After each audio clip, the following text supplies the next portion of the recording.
Chapter 36. The Landing of the Savages. Another year passed by. Robinson longed more and more to get away from the island.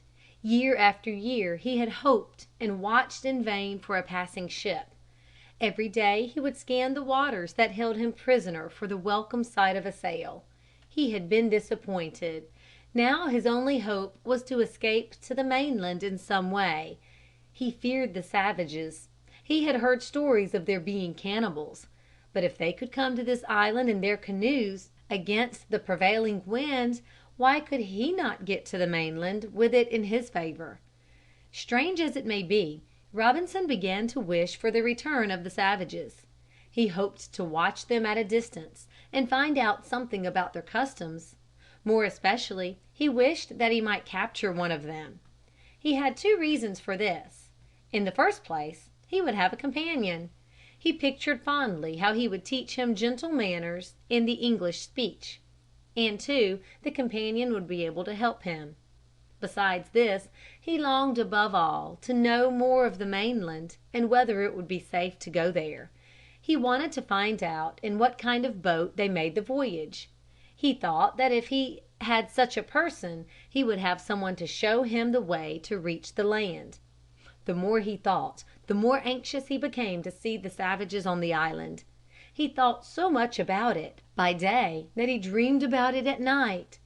One night he dreamed that the savages came, drew their boats upon the shore, and began to prepare their feast.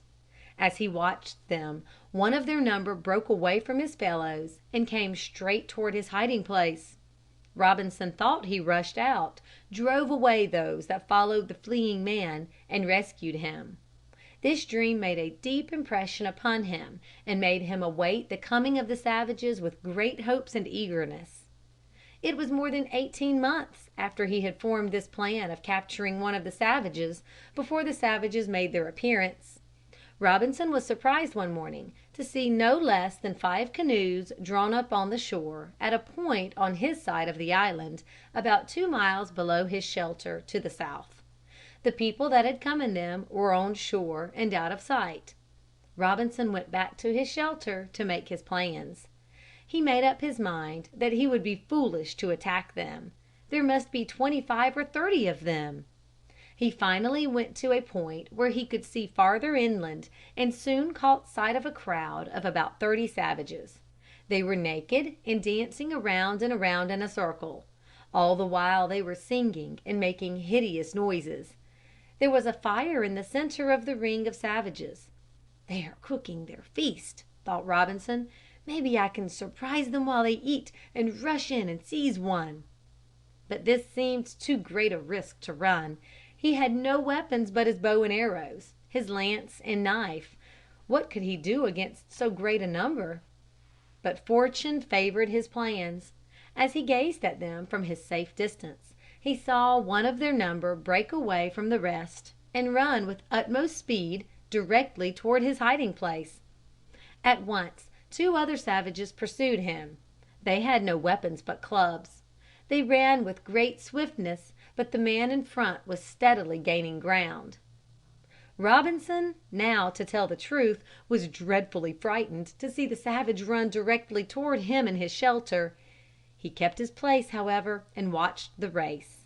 The man running away ran along the shore and would soon come to the little creek that emptied into the sea below his home.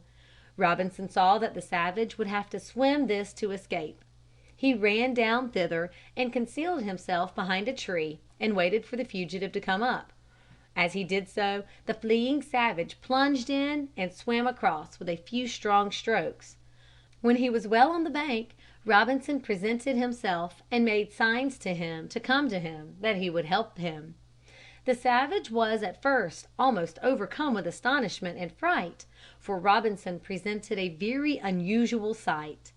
The savage at once ran to him and fell down at his feet.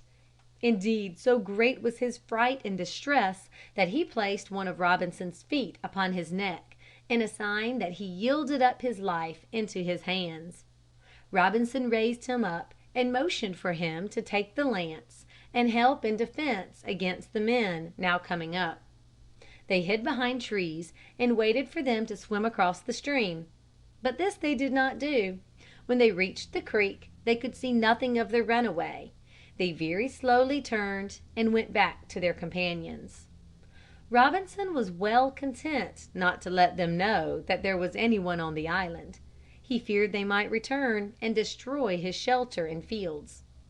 Robinson took the savage to his shelter and gave him bread and raisins to eat and a cup of water to drink. He was very hungry and ate greedily. After he had eaten, Robinson made signs for him to lie down and sleep, for the Indian was nearly tired out with his long and swift run. He was a handsome fellow of his race. His limbs were large, straight and strong. He had a good face. His hair was long and black, his forehead high, and his eyes bright. His skin was not black, but of an olive color. His teeth were fine set and as white as ivory. He slept about an hour. When he awoke he came running to Robinson and again made signs to him that he was his slave. "You saved my life," he seemed to say, "and now I will serve you." Robinson named him Friday at once, for that was the day on which the great event of his escape had taken place. Robinson's next care was to fit him out with some clothing. He had by this time several suits made of his coarse cloth. He soon had Friday dressed in one of the old ones, with a straw or braided hat on his head. He did not think it safe to allow Friday to sleep with him in the bower. He made a little tent for him inside the enclosure. This was covered with goat skins and made a very good protection from both the heat and rain. Robinson took care to keep all his knives and weapons near him in the bower, but his fears that Friday might harm him were unfounded. Friday from the first was faithful to his master.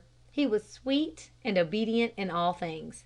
He seemed to look upon Robinson with the love of a child for its father, and never tired of serving him. Chapter 36. The Landing of the Savages.